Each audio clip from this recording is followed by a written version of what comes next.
Today, we're thrilled to welcome Wade Foster, co-founder and CEO of Zapier, the leading AI-powered automation platform, helping over 2 million businesses, including Suzy, work smarter, not harder. Under Wade's leadership, Zapier has grown from a scrappy startup to a $5 billion company, pioneering no-code automation, and now AI agents that empower teams to move faster and stay ahead of consumer needs. Wade, so great to see you, my friend. Yeah, thanks for having me, Matt. So as you know, I am just such a huge fan of your product. And, I have so much gratitude for you and the product you've built because it's really allowed me to do so much as somebody who is not a coder by trade, but has, kind of creative instincts and really wants to build quickly in digital. I know Zapier began as a side project. Like, what was the moment when you realized it would become a scalable business, and kind of how did this whole thing get started? Yeah, I think to answer that, I actually have to go to a company that I was at before Zapier. So I was at this other startup and I was ostensibly hired in to do marketing. I'd never done marketing before, but I was like, hey, how hard could it be? Like, we'll just try and figure it out. And I worked at trying to get people into this product for, I don't know, a year.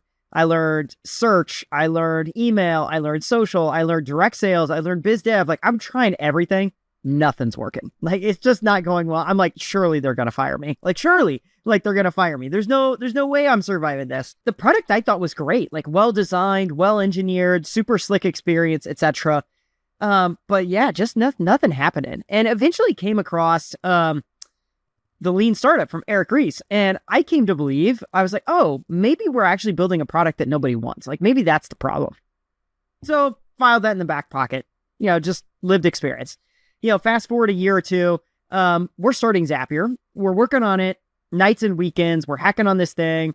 We're like, okay, we need the product is not very good yet, but we're like, let's see if we can just get somebody to use it and see if it will actually work for them at all.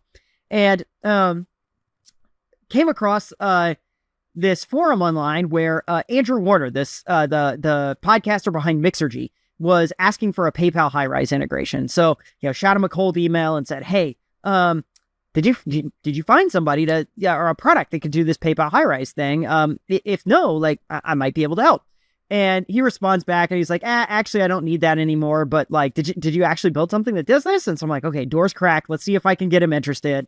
So I'm like, well, sort of. Like, we can hook up PayPal and high-rise. Then I go look at his site real quick and I'm like, what other tools does he use? And I noticed he uses Wufoo, Aweber. And I was like, maybe there's something there. So I'm like, yeah, it does PayPal high-rise, it does Wufoo, Aweber, and then I list off like 2 or 3 other things.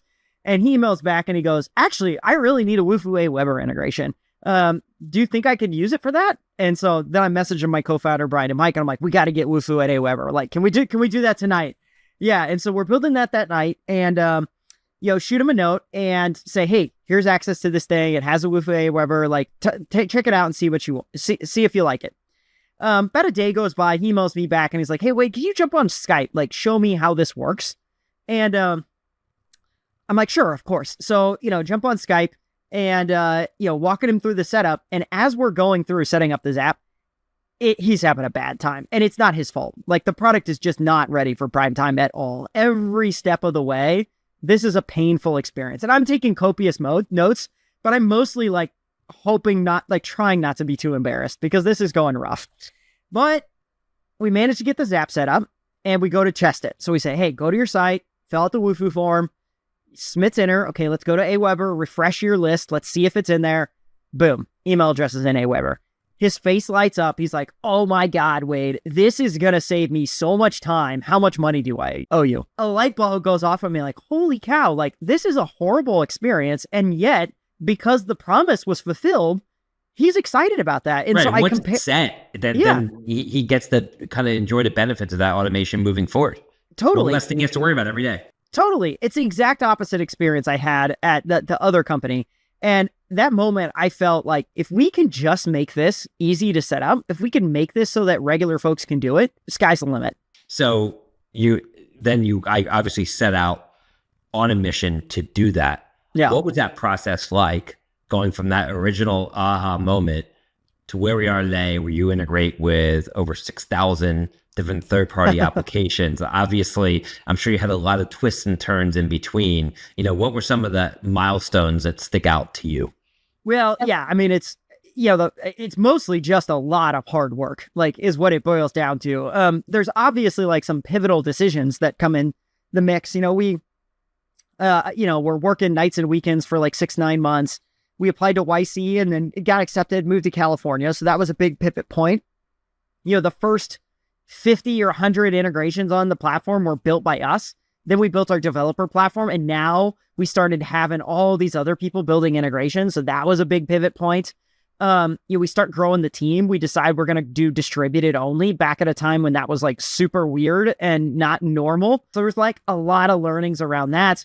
We went from being an integrations tool. Zapier used to only have single trigger, single action to now you could do these full on workflows. We went from being something that you could only use by yourself to being able something to use in teams and organizations. Now we've gone from workflow to AI and agents and orchestrating like all these workflows across as a company. And so, mostly every step of the way has just been trying to layer in something new, expand the capabilities, deepen the capabilities. But at the heart of it, it's all just like ease of use. Like, you mentioned like how much value you get out of this as a non-technical person who has some like creative horsepower. I'm the same way. And so that was the thing we were always fixated on, is like, how do we take these technical tools that are so powerful, but give access to most people in the workforce? I think we've made a lot of headway, but I still think there's a lot more that can be done to like just make these tools much more broadly accessible. And I do think AI is going to be a big unlock for a lot of new use cases. I definitely want to spend time getting into that. But before we do, 2 million businesses is a massive amount of companies. So obviously, we were just talking about product market fit and you evolving the product through hard work, but sometimes hard work is not enough to get 2 million companies to adopt it.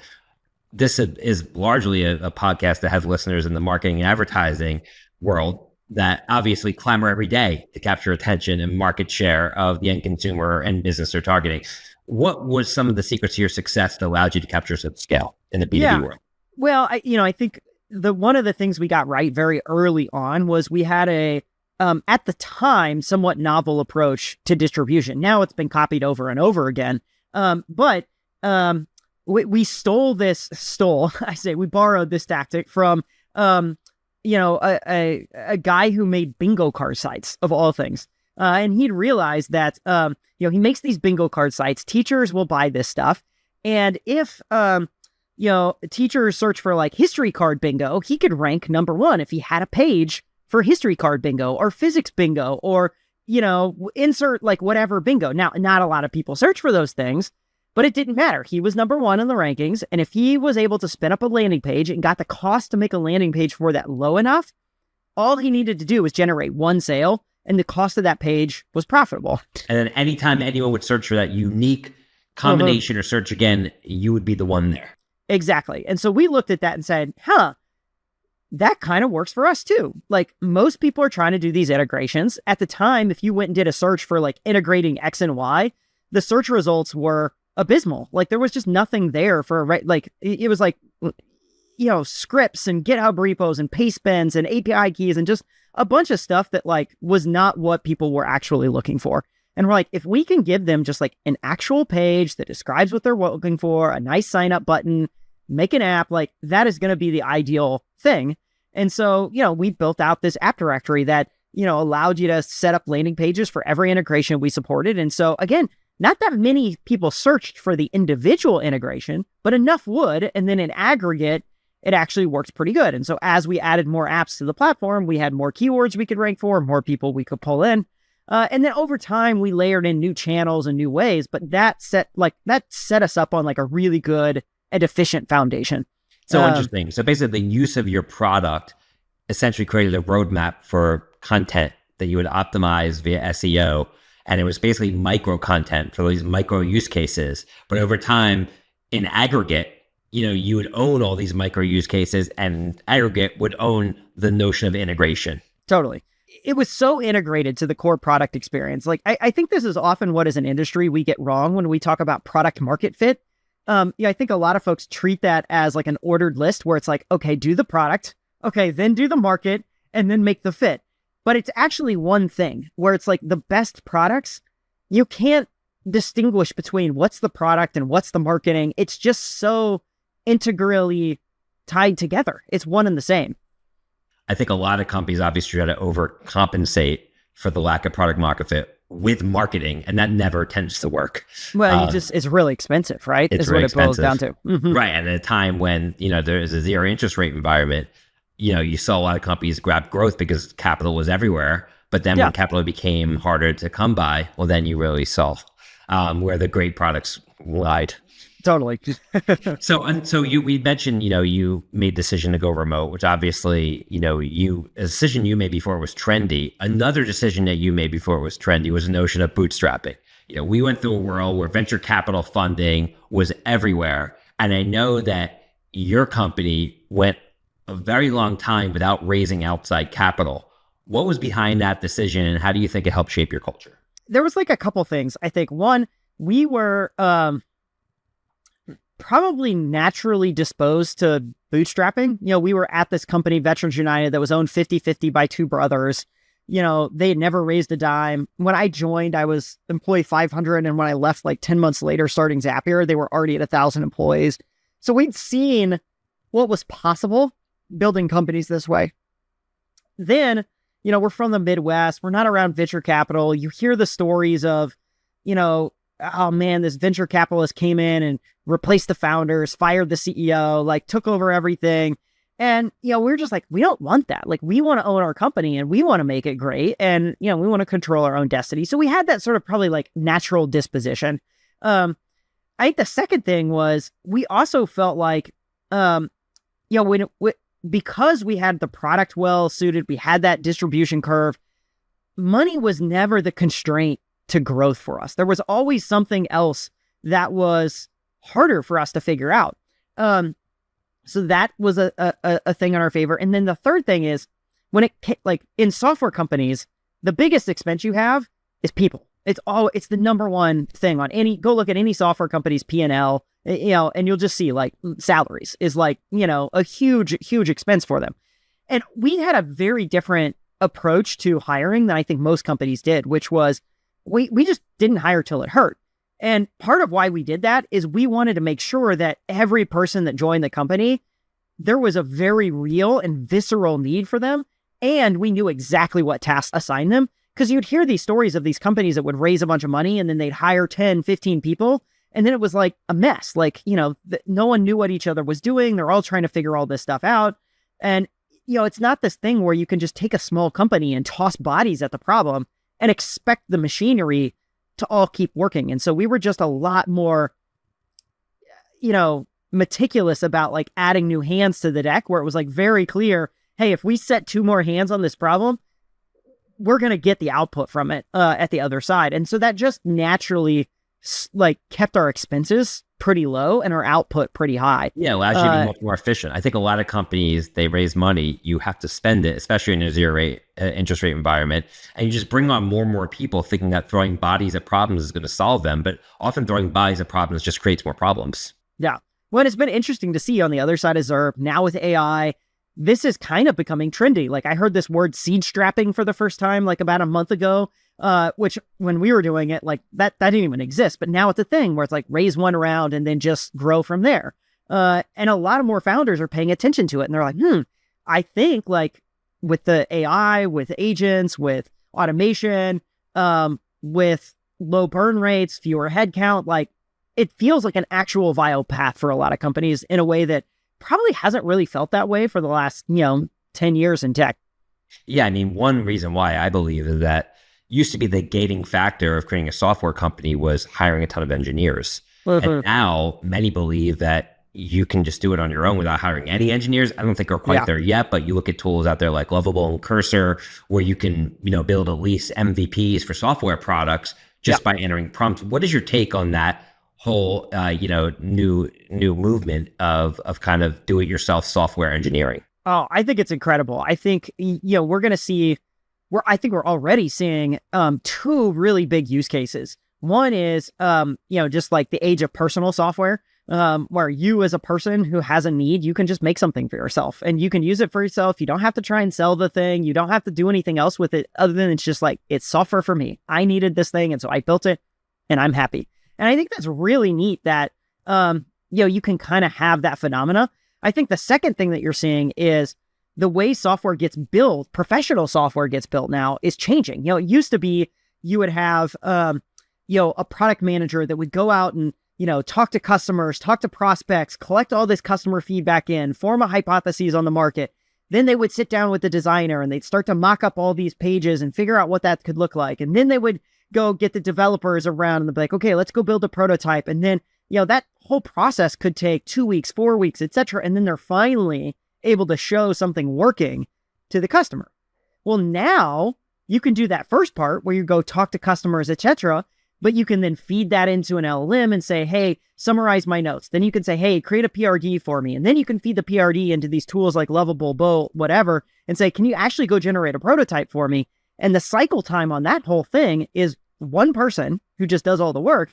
And it takes a day, 2 days, etc. And so now you just have short-circuited this loop that every software company has had to go from, and just meaningfully reduce the time to value. And so I think you're just going to see problems are just being solved so much faster than they were, even a year ago, to be honest. Yeah, I mean, let's talk about that. I mean, we've talked, offline just about how my experience as a customer of Zapier has just been elevated dramatically since AI is flowing through systems. It's almost like the best analogy I can give for those of you who haven't used it is, I think pre-AI Zapier was like a really well-functioning factory, but there were robots on the floor. And now it's like there's humans on the floor. Like, it's not as mechanical anymore because now you have the power of AI that can kind of fill in the gaps with real intelligence. And because of that, the power of what you create is, 10,000 volt. Yeah, spot on. Like, I think that the real unlock that AI brought to tools like Zapier is the ability to work with unstructured data and unstructured text. Before, to your point, everything had to be like very mechanical. And so, there was use cases that's great for. It's like when this happens, do this, do this. Right. You get a lead on LinkedIn or Google Ads and you want to put it to a Google Sheet, it'll do that for you because it's very structured. Exactly. But the moment you had to do, take this PDF or take this big blob of text and do something interesting with it, it was like, ooh, we'll try for you, but you're probably not going to have a very good time with this type of use case. But nowadays you can say, you know what? Actually, here's what I want to do. I want to take the lead that I got from my site. I want to go do a bunch of lead enrichment. And maybe I hit a lead enrichment service, or maybe I go do a web search, powered by ChatGPT or Claude or something like that. And I want to pull in a whole bunch of context there. Then I want to take all that context and I'm going to run it through a bunch of different prompts and generate a bunch of different outputs from that. And at the finish line, maybe I'm going to send off an email to them, or maybe I'm going to input all this stuff into a CRM. And those types of use cases are so common inside of the workplace, but had been a lot harder to do with automation tools prior to AI availability. Yeah, for sure. And now, of course, here in 2025, we're entering a whole new realm, the realm of agents. What does AI agents mean to you? And what are some of the more interesting use cases, especially in the realm of what your company can power? Yeah.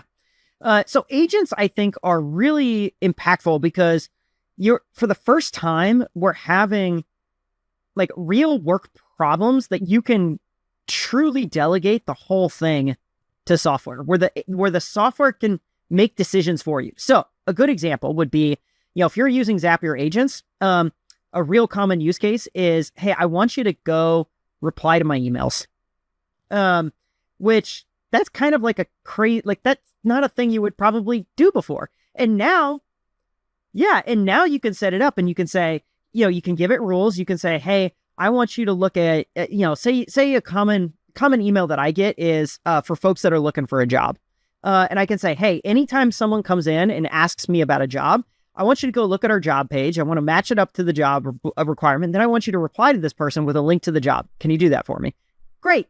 So now anytime someone emails in with something like that, agent just takes over, does everything for you. That. I probably spend 15 hours a week in Zapier and I haven't even thought to do that. That's Well, just an and example. It's the first thing that comes to your mind. There's just so many use cases to unlock. to me, this is where I get so excited because for the last 2 years, most of the attention has been on, model sizes and, the funding rounds and all the drama, the personalities. Oh yeah, the personalities of AI. But I think most companies, and even the folks that are like actually kind of on the cutting edge of this stuff, we are only tapping the surface around use cases. And so to me, more of this needs to happen where it's like, tell me how you're using it. What did you figure out how to do? And I think we're going to see just a lot more knowledge sharing around how this happens, agent marketplaces and, whatever you name it. But like that to me is where if the technology stopped advancing at all today, if we just, that the servers got shut down, like nothing could happen, I still think that there is enormous amount of value that society has just not yet figured out how to unlock because we just haven't thought like, oh, I guess I could make an agent for that. So obviously it's going to have a massive impact on the workforce. It already is. Automation is sometimes another words for replacing people. It doesn't have to be. I think the good CEOs will tell you automation takes away the mundane tasks from their employees so they can be more strategic, but not every employee can be more strategic, right? So what is your advice to people that are listening to this podcast in terms of what they should do to future-proof themselves so they can use tools like yours so they can be on the right size of this tidal wave of change that we're all experiencing? Yeah. I think I liken it to any sort of tech transformation. I remember sitting down to talk to my mom where she works in a pharmacy at a hospital, and they used to do everything in the hospital by hand, pen, paper, etc. Computers come along and, hey, everything's going digital. That's how things are done. And so AI to me is just like another important technology shift where it's like, okay, you can be the person that still is like, hey, I'm going to do it pen and paper. But the reality is that whole industry, the whole world's moving to these tools. And so I think the best thing that I would advise to anyone is like, just build some fluency with these tools, play with them, mess with them, experiment with them, figure out what these things will be. Right now is like one of the best times to do it because with relatively low investment, you can stand out compared to everyone else in the market, compared to everybody else in your company, because you can kind of do simple things and people's jaw will drop. They'll be like, how did you do that? I'd say that this is almost like an arbitrage opportunity right now because the knowledge gap is so wide. They're the 0.1% of people that really get it and understand where it's going. And the other 99.9% are just clueless. And if that 0.1% that understand this can leverage it and say, look what I just created, to the rest of society, it's like, did you spend months building this? And the reality is like, no, I spent an hour doing this. People don't really understand it. So it really gives you a disproportionate advantage if you can dive in right now. Totally. So be curious, go explore things. Don't wait for permission. Just like sign up for one of the tools and just start messing around with it. And it's so funny. Like there's something about, I do think one of the skills that's most important in technology transformations, but candidly any time period, is just human agency. So often we're, sitting around waiting for somebody to tell us, to give us instructions, to, give me the command to tell me I'm allowed to go do this. But the most valuable skill in the workplace is just somebody who's like paying attention to the trends and saying, you know what, I think I can go solve that problem and, independently just go take action and figure a thing out. That never goes out of style. I don't care like what, what technology shift hits. The person that's willing to like independently think, go solve problems. Yeah, I want them on my team 10 out of 10 times. Yeah, for sure. So the interesting thing about your product, so you have 6,000 app integrations. So there are ways your product is being used in ways that you probably haven't even imagined it could, right? Because there's limitless ideas. Mm-hmm. What were some of the use cases that you heard of that you're like, wow, I had no idea that my product could do that, and it's massive? Well, I'll tell you, so Zapier is built to be used in work. Like that was the thing we were always paying attention to, is like, how do we help people do work better? And so our mental model was just like so laser focused on, how do you make marketing better? How do you make sales better? How do you make HR better? How do you make IT better? So we had spent all this time thinking about those types of problems. And I remember one day going through, I think I was shifting through like a dashboard, and I come across this app on the platform that I hadn't seen there before, and it's EVE Online. And for those who aren't familiar, EVE Online is this like niche, like online role-playing game. It's kind of like World of Warcraft. It's not quite as big, but it's got like this fanatical following. And I was like, wait, what? Why is that on set? Like that just doesn't, one of these things is not like the other. So I ended up reaching out to the guy who built it and like asking him like, hey, what's going on here? And it turns out EVE Online is known for having this like vibrant in-game economy that is actually tradable in real life. So you can like take whatever the in-game currency is and like swap those out for US dollars and all this sort of stuff. At least it was at the time. I don't know if it still is that way. And he was like, I have set up automation inside of EVE Online, so I get notified about certain in-game events and activities, because if I do, I can create an arbitrage and like make more money out of this thing.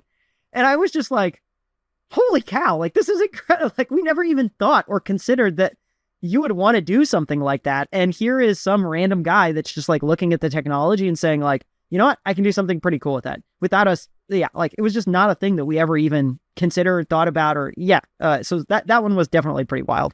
Yeah, I mean, I think to build on what you said earlier about playing around with the tools, I would say it's even a step further, which is you almost have to start with a problem that you want to solve and just be really focused on solving that problem, and then going step by step using a platform like yours and figuring out what are the applications that can help you solve it, understand what the data is behind it that can help you solve it, and have a good idea of what a solution looks like, and then build towards it. Because in going through that process, it really kind of, things start to click for you in terms of actually what's possible. I think sometimes what people do is they just play around too much, and then they're not grabbing onto anything because it's just like almost too many things. There's too many options, right? It's the paradox of choice. Yeah. Well, and the thing I also see is a lot too is, folks who played around with ChatGPT, 2 years ago. And, at the time they tried it and, it wasn't as good as it is. Yeah. They were like, oh, AI is no good. It hallucinates all the time. Or like it does da-da-da-da.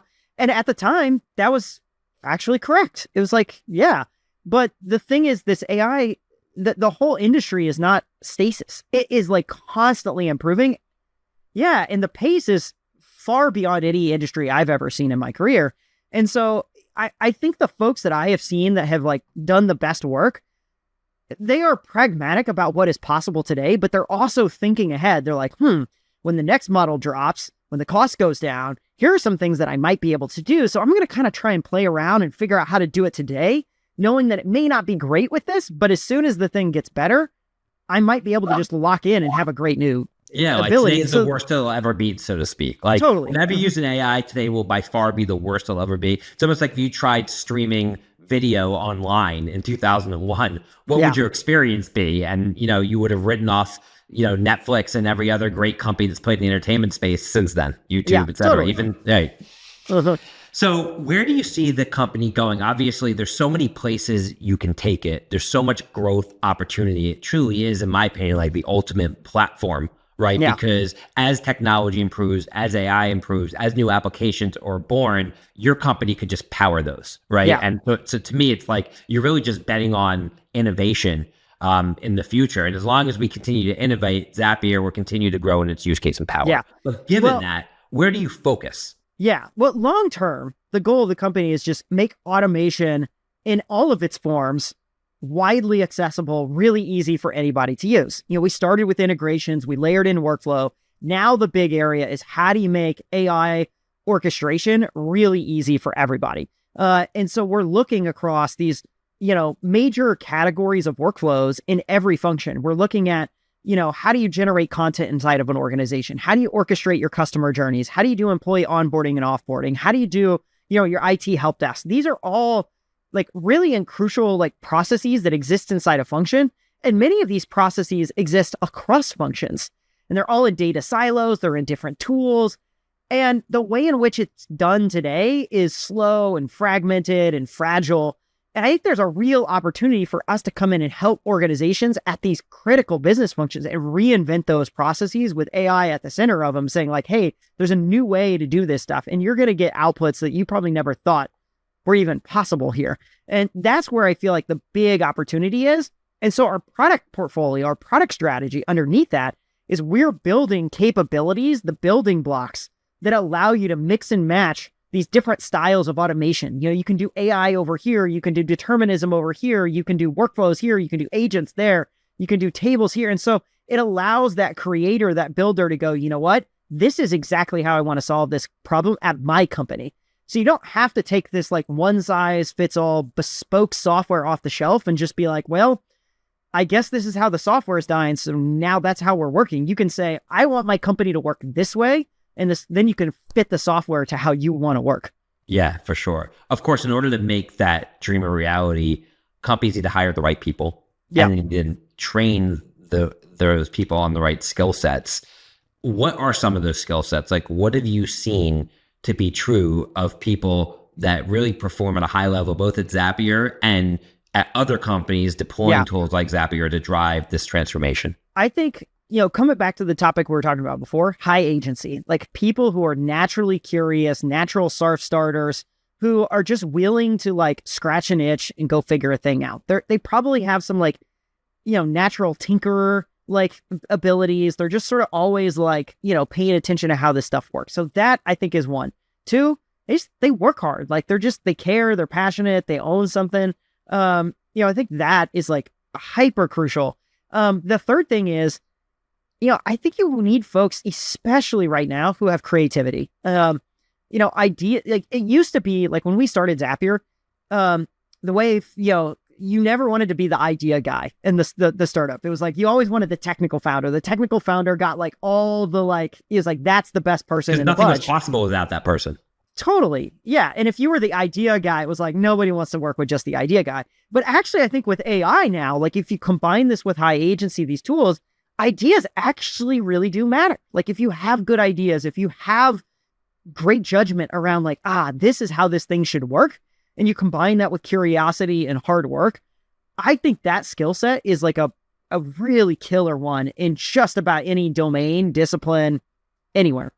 Yeah, I think the notion of ideas being more valuable than ever before in this world is such a compelling one, because I just think the path from making something a reality from an idea is shorter and more possible than ever before. So in the past, you'd have a shoebox of ideas, but it's like, how would you actually ever really get that done? You have to hire engineers from MIT and do this and do that. Or now, in a lot of instances, you don't. And in a lot of instances, if you have the idea, you yourself can make it a reality. 100%. I mean, it's a crazy time to be alive. And then, you look at the new people coming into this world with all these incredible tools, and just think about how quick things are moving and where this world is going to be 5, 10, 15 years from now. It's kind of mind blowing. Yeah, it is, I have young kids, and it's hard to think about. Yeah, I used to hear my parents talk about that, my grandparents, and I'd sort of roll my eyes. And now I find myself kind of doing the same thing where I'm like, wow, like what is the world that they're going to grow up in? Like it is going to be so different than, the one I am. It's like you're going to have self-driving cars. Maybe you do have robots in your house that are like folding laundry and doing, meal prep. And what is even education going to look like in the future? Like it is a really exciting time. 100%.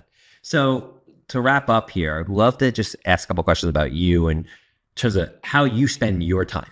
Mm-hmm. Obviously, you're sitting on top of a very successful company that is quite transformational in so many different ways. Where are you spending your time? What does the pie chart of your week look like so you can make sure that you continue to progress even from the high levels that you're operating at right now? Yeah.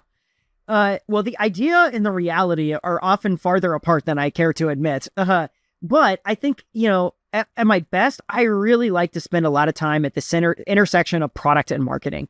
I think right now we're just such a unique point in time where, you're trying to figure out like, how do you make a product that stands out? How do you make a product that's valuable? And how do you go tell that story out to the world so folks actually get that like, this is the product that I'm looking for. When a lot of stuff sounds the same, looks the same, etc. So I like to spend a lot of time there. And I tend to try and spend my mornings like meeting free, where I can sit down, think about these problems, work on the things that matter. And that could be everything from, a product roadmap to like a landing page to a campaign that work, and literally down to like words on a page.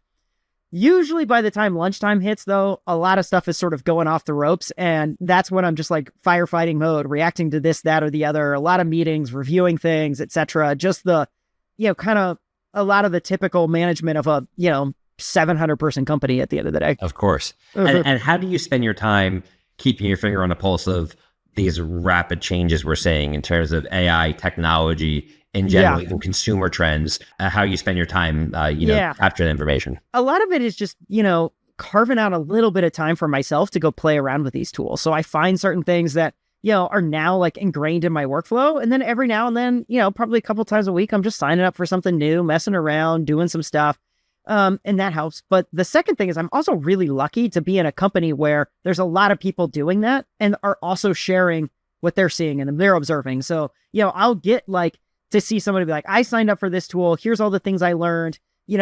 I don't think it's ready for prime time, but it had this really cool interaction pattern. And so maybe there's something around this interaction pattern that could be really interesting to learn from. And so that's just really nice to have so many different eyes trying so many different things to just see, where there's, interesting things being created right now. For sure. And is there a tool that you used recently that just blew you away? Well, I'll tell you the one that probably was the fastest into my personal productivity stack, and that is this tool Granola AI, which is a meeting taker. There's a million and one of these meeting taker notes at this point in time, but Granola just nailed it. It's hard to express exactly how intuitive and how natural this thing is, but I downloaded it and right away I was just yep, I'm using this now. There was zero friction to becoming, which that's not the case. Most tools are you check them out, you're playing around with it, you're trying to figure out the use case. That one was super fast. Wow. Very cool. Awesome. Well, this has been such an amazing discussion. As you know, I'm a big fan, and I can't wait for our audience not only to hear this podcast, but hopefully get inspired to dive in and use your product and really elevate their careers. We often end our podcast by asking the guests if there's a mantra or phrase that helps encapsulate their professional journey. Just wondering what might come to mind for you. Well, maybe it's a little cliche, but I grew up in the 90s. I grew up a diehard Chicago Bulls basketball fan. They're the closest professional sports team, basketball team to me, and obsessed with Michael Jordan. So I wanted to be like Mike. Mike's got Nike all the way through. And so just do it. I think that is just an incredible mantra for entrepreneurship, is just do it at the end of the day. Well, there's no doubt, Wade, that you have just done it. So congratulations to you and all your success at Zapier. And I can't wait to see what you continue to do to build your great company. Yeah. Thanks for having me, Matt. Absolutely. On behalf of Suzy and Edward team, thanks again to Wade Foster, the CEO and founder of Zapier, for joining us today. Be sure to subscribe, rate, review the Speed of Culture podcast on your favorite podcast platform. So next time, see you soon, everyone. Take care. The Speed of Culture is brought to you by Suzy as part of the Adweek Podcast Network and A-Guest Creator Network. You can listen and subscribe to all Adweek's podcasts by visiting adweek.com/podcasts. To find out more about Suzy, head to Suzy.com. And make sure to search for The Speed of Culture in Apple Podcasts, Spotify, or anywhere else podcasts are found. Click follow so you don't miss out on any future episodes. On behalf of the team here at Suzy, thanks for listening.